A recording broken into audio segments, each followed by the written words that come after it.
Hi, hello guys, good morning. Welcome back to my channel Ranjita Sham Vlogs.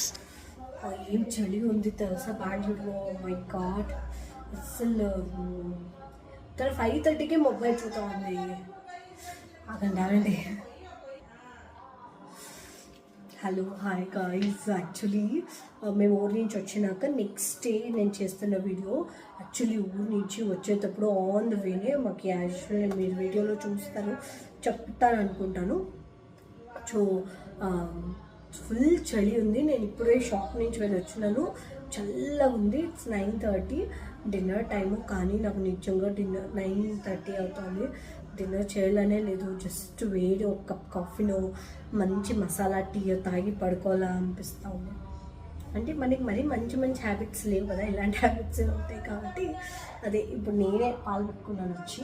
నేను అదేమో అంటారు కదా, నేను చేయలేదు. మా మమ్మీని కూడా ఇప్పుడు రెచ్చగొట్టి మమ్మీకి కూడా ఇప్పుడు టీ పెట్టి ఇస్తాను.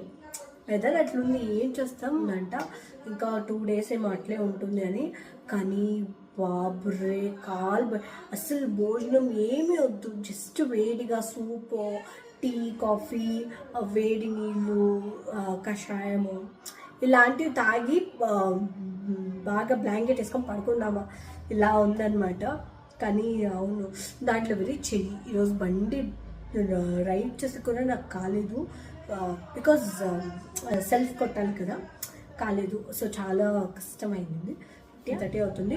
10:30కి తమ్ముడు వస్తే అప్పుడు ఇంకా మేము డిన్నర్ చేసి ప్రేయర్ చేసి పడుకొని మరి అంతా 1 పైన దాటిపోతుంది. మళ్ళీ పర్సనల్ ప్రేయర్స్ అవి ఇవి బైబిల్ చదువుకొని పడుకునే టైంకి లేట్ అయిపోతుంది. మమ్మీ పక్కన మీకు వాయిస్ వినపడుతుందో నాకు తెలీదు. సపోజ్ వినిపిస్తా అంటే అమ్మ పిన్నితో మాట్లాడతాం. ఇలాంటి వెదర్లో మీకేం నచ్చుతుందో చెప్పండి.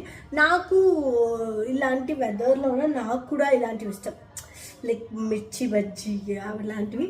కానీ ఐస్ క్రీమ్స్ ఇష్టం, కానీ నా హెల్త్ నాకు అస్సలు సపోర్ట్ చేయదు, నా బాడీ నాకు అస్సలు సపోర్ట్ చేయదు. ఇంకా అయిపోయాయి, ఇంకా 1 week బెడ్ రెస్ట్ చేసుకోవాలా. కాబట్టి కొంచెం ఈ టైంలో నేను కొంచెం ప్రికాషన్స్ తీసుకుంటాను. అంత క్రేవింగ్స్కి అటెక్ట్ అవ్వదు అనమాట, అది సంగతి.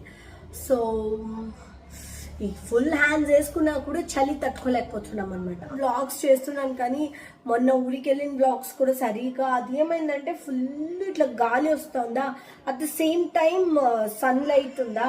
సో నేను కెమెరా ఎట్లా దాంట్లో వెరీ దెబ్బ తగిలిందా. సో నాకు అస్సలు అర్థమే కాలేదు వాట్ ఐ షుడ్ డూ.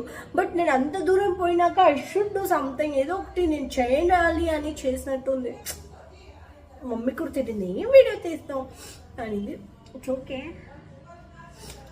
ఎప్పుడు మిస్టేక్స్ చేస్తేనే నేర్చుకుంటాం. అది నేను లైఫ్లో నేర్చుకున్నాను. బికాజ్ నేను చాలా మిస్టేక్స్ లైఫ్లో చేస్తూనే ఉన్నా, నేర్చుకుంటూనే ఉన్నా. Still I'm learning.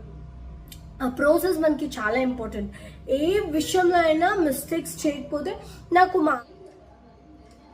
ఇంకా ఒకటి, చలిలోన మా ఇంట్లో ఎవ్రీడే నైట్ చపాతీ కంపల్సరీ ఉంటుంది. అంటే ఏమో డయట్ అట్లా కాదు, మాకు అదే అలవాటు అయిపోయింది ఫ్రమ్ ఆల్మోస్ట్ 20 years నుంచి. లైక్ మా పప్ప అలా తినేవాళ్ళు. సో ఇప్పుడు ఇంట్లో ఏ ఫుడ్ మనం తింటామో అదే ఫుడ్ మనకు అలవాటు అవుతుంది కదా, అట్లే మాకు ఇది అలవాటు అయిపోయింది. ఇప్పుడు ఇదే చపాతీ. సో మాకు అలవాటు అయింది కాబట్టి ఎవ్రీడే చపాతీ. నాకు చపాతీ చేసేటప్పుడు స్పెషల్లీ వింటర్ సీజన్లో నాకు నచ్చేది అంటే వచ్చి చలిమంటలాగా చపాతీ దగ్గర వెచ్చగా ఉంటుంది అనమాట. అది మొన్న ఊరికి వెళ్ళాం కదా, ఇక్కడ ఫుల్ చలి అని పోయినాము. పోయిన వెంటనే ఒకసారి వేడి ఫ్యాన్ ఆన్ చేసుకున్నాము. వామో, పక్క స్టేట్స్లోనే ఇంత డిఫరెన్స్ ఉంది కదా. తర్వాత అదైనాక మళ్ళీ మేము నిన్న వచ్చేసినామా. ఈరోజు అక్కడ వర్షం అంట. మా పిన్ని కాల్ చేసి చెప్తాను, అమ్మో వర్షం వస్తుంది అని. మమ్మీ కూడా పిన్ని కాల్ చేసి చెప్పింది ఇట్లా వర్షం వస్తుంది. సో एकदम कड़क वाला चाय. నేను టీ పెట్టుకుంటున్నాను మమ్మీ. ఇది కుట్టేది మాది ఏమైంది తెలుసా, పైన రాగులు ఎండ పెట్టినా ఆ రోజు గాలికి ఎగిరిపోతుందని ఇట్లా సైడ్కి పెడతాం కదా, అది తీసుకుపోయి పెట్టాను. అది టెర్రస్ మీదే ఉంది, తీసుకురావాలి, అది లేదు. సో అది లేనప్పుడు ఇలాంటివి. ఓకే, పెప్పర్ ఒక 4 to 5 పెప్పర్. నేను ఇంతకు ముందు ఏం చేసేదాన్ని అంటే అన్ని స్పైసెస్ అన్నీ తీసి బాగా రోస్ట్ చేసేదాన్ని. రోస్ట్ చేసి పౌడర్ చేసి ఒక బాక్స్లో పెట్టేదాన్ని. అండ్ చెప్పండి మస్తు ఉంటుండే. కానీ ఏమంటే ఇంకా మీకు టైం ఉంది, ఏమైనా మార్నింగ్ మీకు లేకపోతే నైట్ మీకు ఏమైనా ఫ్రీ ఉంది, మీరు పక్కా చాయ్ చేసుకుంటాము మసాలా చాయ్ ఈ వెదర్లో అంటే మీరు ఇన్స్టెంట్గా చేయండి, అది ఇంకా బాగుంటుంది. బాగా కొంచెం లైట్గా రోస్ట్ చేసి పౌడర్ చేసి మీకు చాలా బాగుంటుంది. కొంచెం వాటర్ వేడవని, అంటే టీ పెట్టక మాకు రాదా అని అన్నదండి. నాకు నచ్చినట్టు నేను పెడతాను కాబట్టి నేను మీతో షేర్ చేస్తున్నాను. ఒక్కొక్కరికి ఒక్కొక్క టేస్ట్ ఉంటుంది కదా. అది జింజర్ ఇంకా పెప్పర్ బాగా మిక్స్ అయ్యేలాగా. అండ్ పెప్పర్ మరీ ఎక్కువ తీసుకోవద్దండి, కడుపులో మంటలు వేసేస్తుంది. ఎందుకంటే ఈ సీజన్లో మనం చలువ అవుతుంది అని అన్నీ వేడివే తింటాం కాబట్టి, వేడివే తాగుతాం, వేడిగానే ప్రిఫర్ చేస్తాం కాబట్టి మనకి వేడి అయిపోతుంది. ఏమైనా తగ్గితే చాలు, ఇది నొప్పి అవుతుంది. ఏమైనా తగ్గితే బొక్కంటున్నాను. నేను లాస్ట్ వీడియోలో టీ పౌడర్ చూపించి మా మమ్మీకి అన్నాను కదా, సారీ అక్కడ ఒక కరెక్షన్ చేసేస్తాను. ఇప్పుడు మా మమ్మీనే కాదు, మా మమ్మీతో యూజువల్లీ నాకు టీ అలవాటు లేదండి. మా పప్ప హాస్పిటల్లో ఉంటారు కదా, అప్పుడు వచ్చిన ప్రతి వాళ్ళు రామ్మా కొంచెం నాకు అలవాటు లేదు, అంత నాకు అలవాటు లేదు బాబాయ్ మామ అంటే రిలేటివ్స్ వచ్చేవాళ్ళు, డాడీ ఫ్రెండ్స్ వచ్చేవాళ్ళు. సో అంటే నువ్వు కొంచెం తాగు, రిలాక్స్ అవుతావు, నీకు చూడు అనేసి అని తీసుకెళ్ళేవాళ్ళు. ప్లస్ నాకేమో కోల్డ్ పడదు, హాస్పిటల్ ఫుల్ ఏసీ ఉండేది. సో అట్లా చాలా సఫర్ అయినా. ఆ టైంలో వీళ్ళందరూ తీసుకుపోయి టీలు తాపి అలవాటు చేస్తున్నారు. దాని తర్వాత నాకు అది ఒకలాగా అడిక్ట్. ఆల్మోస్ట్ మా పప్ప 1 month 20 days దాకా హాస్పిటల్లో ఉన్నారు. సో 1 month 20 daysలో నాకు వచ్చిన ప్రతి ఓళ్ళు తీసుకుపోయినప్పుడల్లా నాకు కొంచెం రిలాక్సేషన్ దొరికింది. అది బాగా అలవాటు చేసుకున్నాను. కానీ పర్ డే ఒకటే తాగుతాండి. It's not like morning in case నేను ginger water I already told అలా తాగినాను అనుకో, ఈవినింగ్ వచ్చేసి లైట్గా లైక్ మమ్మీతో పాటు 4:45 అట్లా మమ్మీ షాప్కి వెళ్తే మమ్మీ, నేను షాప్కి వెళ్తే నేను, సో టీ నేనే పెడతాను అనమాట. సో ఆ టైంలో మాత్రం కొంచెం ఒక కప్పు టీ తాగేసి నేను పోతే నేను అప్పుడు మమ్మీ పోతే, సో అంతే. అది తప్ప ఇంకెప్పుడైనా వెదర్ ఇట్లుంది నాకు కావాలి అనిపిస్తే మాత్రమే.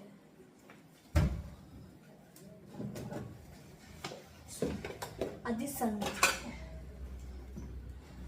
అండ్ పెప్పరు ఇంకా జింజర్ వేసినప్పుడు పాలు ఫస్ట్ బాయిల్ చేసేసేయండి, తర్వాత పాలు ఫస్ట్ వేడి చేసేసేయండి, తర్వాత చేసేకపోతుంది. అండ్ ఇవి రెండు బాగా ఉడికినప్పుడు మీకు టీ పౌడర్ వేస్తే ఆ ఫ్లేవర్స్ అన్నీ బాగా అవుతాయి.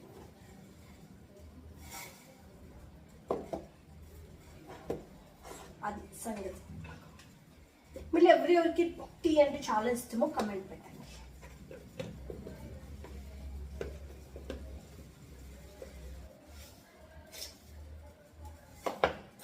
సంగతి. So almost all tea ready అయిపోతుంది.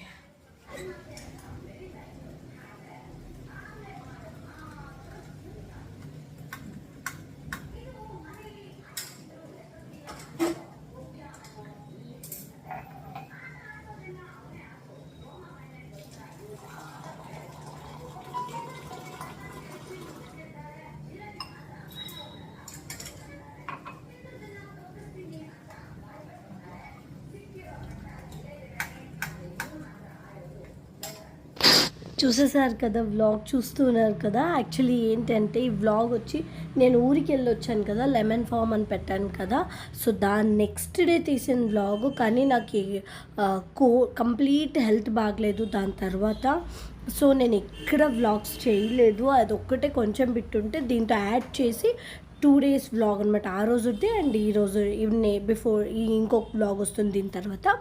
ఇవి రెండు చేశాను. ఆ రోజు అప్పుడు చాలా అప్పుడే కాదు ఈ ప్రజెంట్ కూడా వెదర్ బాగాలేదు, బెంగళూరులో వర్షాలు పడుతున్నాయి చాలా ఒకలాగా, అది ఫుల్ వర్షం కూడా కాదు, ఉత్త డ్రిజిలింగ్ అనమాట. సో చాలా కష్టంగా ఉంది. బట్ ఆ వెదర్ చాలా వరస్ట్ ఉంది. అండ్ కాఫ్ వస్తే యూజువలీ త్వరగా పోదు కదా ఒక్కొక్కరికి, అలాంటి దీంట్లో నేను ఉంటానన్నమాట. సో నాకు ఈ కాఫ్ వచ్చింది. సో ఇంత త్వరగా అంటే నాకు క్యూర్ అవుతుంది, మినిమం 1 month 2 months పడుతుంది, అంత లేట్ అవుతుంది అనమాట. సో ఆ రోజు ఇంకా డిన్నర్ చేశాక తమ్ముడు లేటుగా వచ్చినాక ఇంకా వాడికి ఆమ్లెట్ చేసి ఇచ్చేసి ఇంకా ఆ రోజు డే ఎండ్ అయిపోయింది. ఇంకా దాని తర్వాత నేను బ్లాగ్ చేయలేదు. అండ్ ఇక్కడికి వచ్చేస్తే అదే డాడీది కార్యం చెప్పాను కదా, అది 5th డెత్ది ఇది యానివర్సరీ. ఇంకా మాకు ఎవ్రీ ఇయర్ చేయడం అలవాటు, ఇప్పటిదాకా మేము ఏ ఇయర్ మిస్ చేయలేదు. అది ఇక్కడ నేను కీర్కి అంతా రెడీ చేసుకుంటా ఉన్నాను, అన్ని డ్రై ఫ్రూట్స్ అన్నీ కట్ చేసి పెట్టుకుంటున్నాను. మమ్మీ ఒక సైడు మటన్కి అంతా మమ్మీ రెడీ చేసుకుంటా ఉంది. సో నేను పాలు ఒక సైడు. సో మమ్మీ అడిగింది, మా మమ్మీకి ఏమంటే ఒకరు కిచెన్లో ఉంటే ఇంకొకరు నచ్చదు వస్తే, షిల్ బి లైక్ నా పని నేను చేసుకుంటా, నీది అయిపోతే సైడ్కి వెళ్ళిపో అనేసి అని. సో మమ్మీకి అక్కడ చేసి ఇచ్చేసి, సో నేను కీర్ మధ్యలోనే స్టాప్ చేసేసి పాలు కాకపెట్టేసి నేను సైడ్కి వచ్చేసా. బికాజ్ వంటలు చాలా ఉన్నాయి కదా, ఎందుకు డిస్టర్బ్ చేయడం అనేసి అని. దానికి ఇక్కడ అమ్మ ఇక్కడ ఇంకా తను రెడీ చేసుకుంటా ఉంది మటన్ రెడీ చేయడానికి. ఇంకా నేను వచ్చేసి బయటికి వెళ్ళిపోతాను, ఎందుకంటే ఇక్కడ మమ్మీది ఒకటే కాదు ఇంకా పనులు చాలా ఉన్నాయి కాబట్టి. దాంట్లో వేరే ఈ సాఫ్రాన్ కొంచెం పాల్లోన బిఫోర్గానే నానేస్తే, నేను అలాగే చేస్తాను నానేసేది. సో అది నానపెట్టేసి నేను బయటకు వచ్చేసాను చికెన్ కడగడానికి. నాకు యాక్చువల్లీ ఫ్లెష్ కడగడం అంతా నాకు నచ్చదు, కానీ ఏం చేస్తావు, చేయాలి, ఆప్షన్ లేదు కాబట్టి చేస్తా ఉన్నాను. ఆ రోజు టైం లేదు, నేను మమ్మీ ఇద్దరు ఎవరిని పిలవలేదు, ఎవరు హెల్ప్ తీసుకోలేదు ఈసారి. యూజువల్లీ చాలామంది వచ్చేవాళ్ళు హెల్ప్ చేయడానికి, కానీ మేము డిసైడ్ అయ్యాము వద్దు, ఎవరు మనమే చేద్దాము, టైంకి రాని. యాక్చువల్లీ ఎవ్రీ ఇయర్ ఇంట్లో వంట చేసేవాళ్ళం కాదు, బయట క్యాటరింగ్ ఇచ్చేసేవాళ్ళం. కానీ నేనే తమ్ముడు కన్నాను, వద్దు నాన్న ఈసారి ఇంట్లోనే చేద్దాము, క్యాటరింగ్ వద్దు అనేసి అని. సరే అని ఇంకా అన్ని మార్నింగ్ నేనే వెళ్ళి తీసుకొచ్చా. బికాజ్ ఆ రోజు తమ్ముడికి స్కూల్లోన ఏదో పని ఉంది అనేసి అని వెళ్ళిపోయినాడు. ఇంకా అన్నీ తీసుకొని వచ్చి నేను చేసే టైంకి హాఫ్ డే వచ్చేసాడు తమ్ముడు. ఇంకా తమ్ముడు వచ్చినాక ఇంకా అందరూ గెస్ట్ వచ్చినారు. యాక్చువల్లీ ఇంకొకటి ఏమంటే నేను వంట వరకే వీడియోస్ తీశాను. నేను గెస్ట్ని నాకు అదేమో నచ్చలేదు, ఆ టైంలో వచ్చినప్పుడు టైం స్పెండ్ చేయాలా, వీళ్ళందరినీ ఎందుకు డిస్టర్బ్ చేయడం అని నేను గెస్ట్ని వీడియోస్ తీయలేదు. అండ్ దాని తర్వాత నేను చికెన్ కడిగేసి కబాబుకి అంతా రెడీ చేసేసి నేను లోపలికి వచ్చేసాను. అందులోపల మమ్మీ మటన్ రెడీ చేసేసింది. ఈ గీ స్పెషల్లీ ఇది మా అత్త పంపించింది, ప్యూర్ గీ అనమాట, అక్కడ బళ్ళారి నుంచి పంపించింది. అత్తకి ఎవరో తెచ్చితే అత్త నాకు పంపించింది. సో అది అయిపోతుంది, కొన్ని ఉంటాయి కదా అయిపోతాయి అని ఆర్గానిక్వి వాడతామా, అట్లా దీంట్లో ఇది నేను కొంచెం వాడినాను. కానీ ఆ రోజేమో ఇంట్లో నార్మల్గా వాడే గీ అయిపోయింది, ఇంకా వేరే ఆప్షన్ లేక ఇంకా అదే తీసి వేసినాను. మా డాడీకి మా అత్త అంటే చాలా ఇష్టం, అండ్ మా అత్తకు కూడా అన్న అని చాలా ఇది చేస్తుంది. అట్లా మా డాడీకి అత్త కూడా 4 days హాస్పిటల్లోనే ఉన్నింది, day and night. So we can never forget that. Leenatha, thank you so much. And తర్వాత ఇంకా నేను కీర్ చేసేసి అది బాయిల్కి పెట్టేసి ఇంకా మమ్మీది యాక్చువల్లీ వంటలన్నీ అయిపోయినాయి. మమ్మీ ఏం చేసింది, మటన్ కర్రీ అండ్ అది లివర్ ఫుల్ వస్తుంది కదా, సో ఆ కర్రీ మమ్మీ చేస్తూ ఉంది ఇప్పుడు. నేను ఇంకా కబాబు గీ రైస్కి కొంచెం తాలింపు ఇచ్చినాను, తర్వాత వాటర్ అవన్నీ మమ్మీనే చేసిందనమాట. సో ఇంకా నేను మళ్ళీ పాయసం చేసేసాను. సో ఏమంటే ఏమైనా పర్లేదు, ఒకటి అడ్జస్ట్ చేసుకొని మనం చెయ్యాలా అని చేస్తే ఎవరైనా ఏ పనైనా చెయ్యొచ్చు అనేది నా ఇంటెన్షన్. మన పని మనం చేసుకోవడంలో తప్పేం లేదు, హెల్ప్ చేసుకునే దాంట్లో అస్సలు తప్పలేదు. కాబట్టి ఎవ్రీ ఇయర్ తమ్ముడు చాలా స్పెండ్ చేసేవాడు. ఈసారి చాలా బడ్జెట్ తగ్గిపోయింది, ఐ మీన్ అంత ఎక్స్పెన్సివ్ కాలేదు, మనం ఇంట్లో చేసాం. అండ్ టేస్ట్ కూడా బాగుంది, అండ్ మేమే చేసామని సాటిస్ఫాక్షన్ ఉంది. వచ్చిన వాళ్ళు దాన్ని తిని చాలా బాగుంది అన్నప్పుడు ఇంకా ఆనందం వేసింది. సో వచ్చిన ప్రతి ఒక్కరికి థ్యాంక్ యూ. రాలేకపోయినారు చాలామంది. ఇట్స్ ఓకే, అందరికీ వాళ్ళ పనులు ఉంటాయి. రాలేదు అని ఏం బాధ లేదు. వచ్చినందుకు చాలా సంతోషం. అండ్ ఈ వ్లాగ్ ఇక్కడితో ఎండ్ చేయబోతున్నాను. మీ అందరికీ ఈ వ్లాగ్ నచ్చింది అనుకుంటున్నాను. నచ్చితే తెలుసు కదా ఏం చేయాలి, like, share and subscribe. Bye, take care, have a nice day.